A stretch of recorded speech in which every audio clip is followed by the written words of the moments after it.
Iba't ibang sakuna ang nararanasan sa Pilipinas kada taon. Mapabagyo man, lindol, pati na rin pagputok ng bulkan. At ang ating kahandaan para riyan matitest sa isang board game. Gagamitin to kapag daw nagkaroon ng pagyanig ng lupa, sunog at bagyo. Whistle. Ano yun sa Tagalog? Pito. Sa pag-roll nyo ng dice, malalaman kung gaano kakaredy sa panahon ng sakuna. Yan ang Master of Disaster na board game na dinevelop ng isang NGO.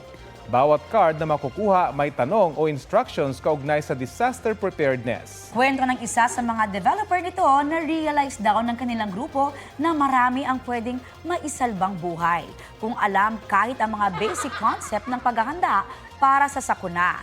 Nagsimula raw na mabuo ang ideya ng board game matapos ang bagyong Yolanda noong 2013 hanggang ma-launch ito 6 years later.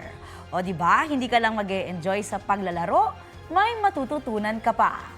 Wow! Ganda niyan, ha? Oo nga, dapat mapalaganap yan sa mga eskwelahan. Oo.